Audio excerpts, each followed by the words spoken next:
Hello, my little munchkins. Welcome back for chapter 9 of The Wizard of Oz.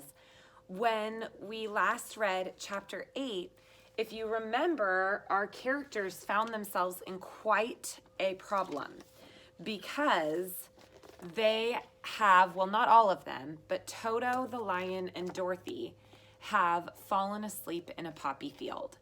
And remember in the story, the smell of the poppies puts anything that's alive and human to sleep. So here, the lion and Dorothy and Toto have fallen asleep, and the Scarecrow and the Tin Man can carry Dorothy, but they can't carry the lion. So that's where we left off, and they basically think that they have to leave the lion behind. Remember, they almost had to leave the Scarecrow behind in the last chapter when the Scarecrow got stuck on a pole in the river. So this isn't the first time where they've sort of had that kind of a problem. And now we're on chapter 9, which is called The Queen of the Field Mice. "We cannot be far from the road of yellow brick now," remarked the Scarecrow as he stood beside the girl, "for we've come nearly as far as the river carried us away." The Tin Woodman was about to reply when he heard a low growl. And turning his head, which worked beautifully on his oiled hinges, he saw a strange beast come bounding over the grass toward them.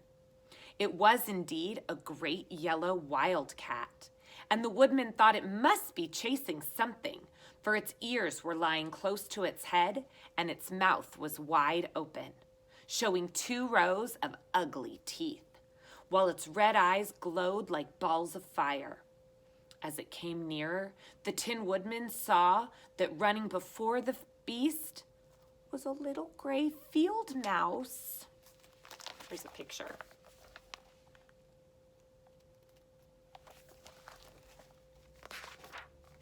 And although he had no heart, he knew it was wrong for the wildcat to try to kill such a pretty, harmless, small creature. So the woodman raised his axe, and as the wildcat ran by, he gave it a quick blow that cut the beast's head clean off from its body, and it rolled over at his feet in 2 pieces.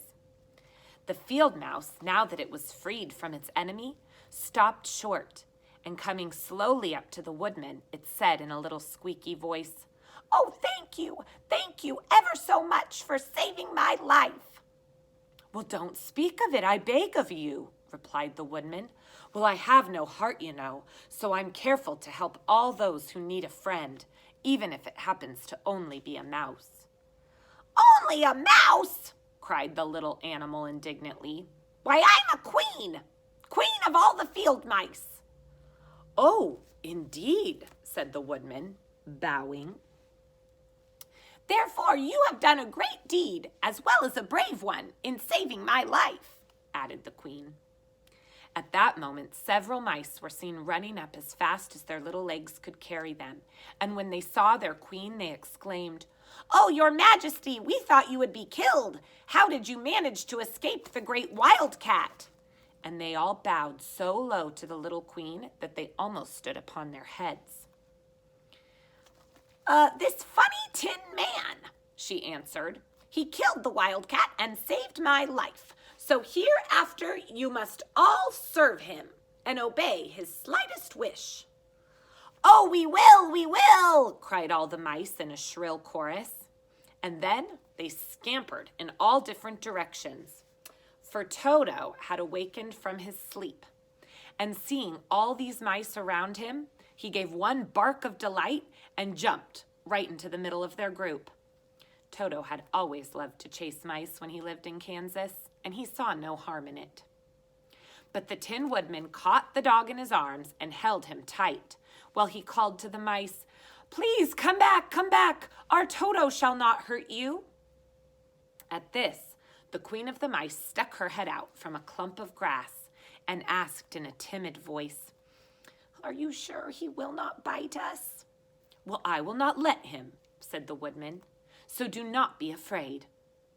One by one, the mice came creeping back, and Toto did not bark again, although he tried to get out of the woodman's arms, and would have bitten him had he not known very well that he was made out of tin. Finally, one of the biggest mice spoke. "Is there anything we can do," he asked, "to repay you for saving the life of our queen?" "Oh, nothing that I know of," answered the woodman. But the Scarecrow, who had been trying to think, but could not because his head was stuffed with straw, said quickly, "Oh, yes, you can save our friend the Cowardly Lion. He's asleep in the poppy bed."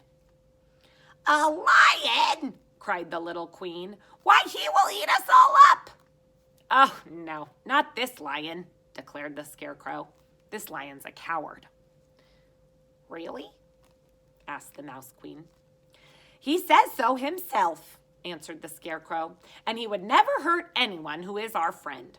So if you will help us to save him, I promise he shall treat you with kindness." So here they are, talking to the field mice, and the Tin Woodman is holding Toto, and they're trying to come up with a plan now to get the lion out of the poppies. "Very well," said the Queen. "We will trust you. But what shall we do?" Said the Scarecrow. "Are there many of these mice which call you Queen and are willing to obey you?" "Oh, yes, thousands," replied the Mouse Queen.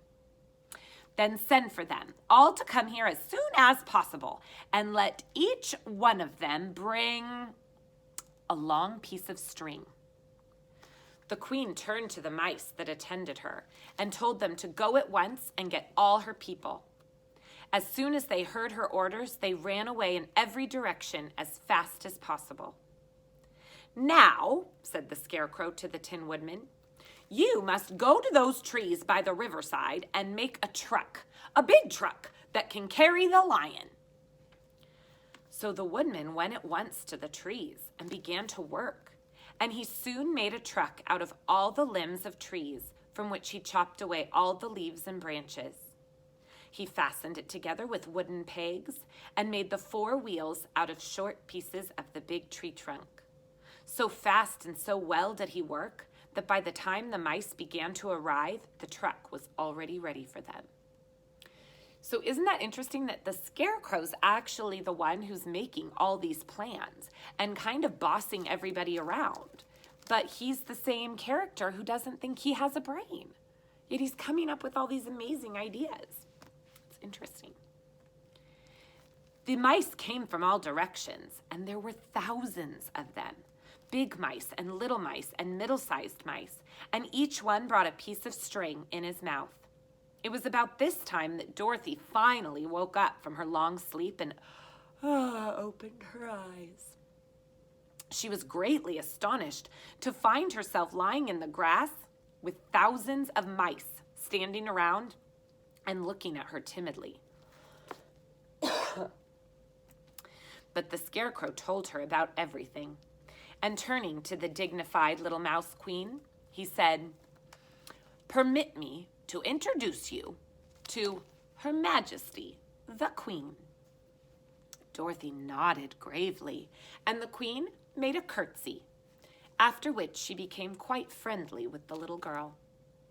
The Scarecrow and the Woodman now began to fasten the mice to the truck, using the strings they had brought. One end of the string was tied around the neck of each mouth, and the other end to the truck. Of course, the truck was 1,000 times bigger than any of the mice who were to pull it.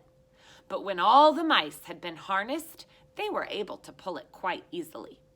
Even the Scarecrow and the Tin Woodman could sit on it, and were drawn swiftly by their strange little horses to the place where the lion lay asleep. After a great deal of hard work, for the lion was heavy, they finally managed to get him up on the truck. Then the Queen hurriedly gave her people the order to start, for she feared if the mice stayed among the poppies too long, they should also fall asleep. At first, the little creatures, many though there were, could hardly pull and stir the heavy loaded truck. But the Woodman and the Scarecrow both pushed from behind, and they got along better.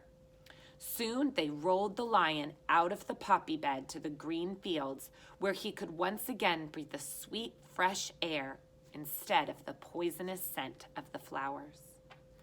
Dorothy came to meet them and thanked the little mice warmly for saving her companion from his death. She had grown so fond of the big lion, and she was glad they were able to rescue him. Then the mice were unharnessed from the truck and scampered away through the grass to their homes. The queen of the mice was the last to leave. "If you ever need us again," she said, "come out into the field and call. We shall hear you and come assist you at once. Goodbye." "Goodbye," they all answered, and away the queen ran, while Dorothy held Toto tightly so he wouldn't run after and frighten her. After this, they sat down beside the lion until he should awaken, and the Scarecrow brought Dorothy some fruit from a tree nearby, which she ate for her dinner. The end of that chapter. Chapter 10 is called The Guardian of the Gates, which we don't really know what that means yet. Here is a lovely picture of the Mouse Queen. You can see she's wearing her crown and her robe. And this is the truck that they happened to carry the lion out of the poppies from. And it took thousands of mice to pull the truck because the truck is so big. Now, in the movie, there are no field mice. I know that is incredibly sad.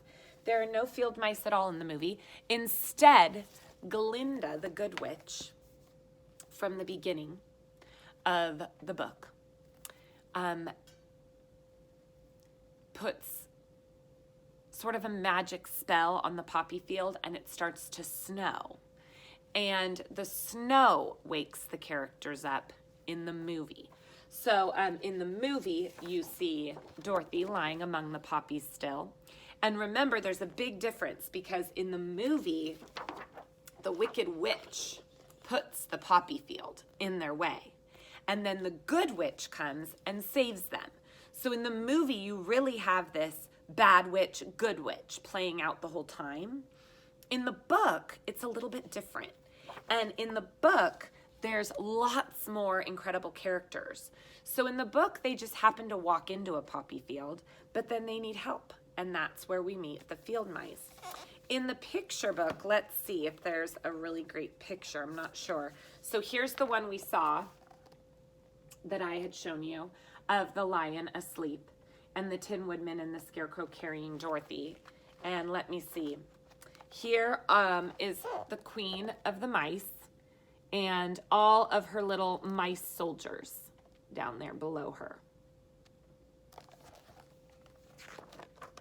And that's actually the only picture from that part. So that's one of the main differences when you decide to watch the movie, or I know some of you already have. That is what this is all about. So it's a little bit different, which is interesting. All right, so I am going to put that away, and I'll see you back later for The Guardian of the Gates. All right. So thank you for reading with me again, and there's no place like home. Mwah.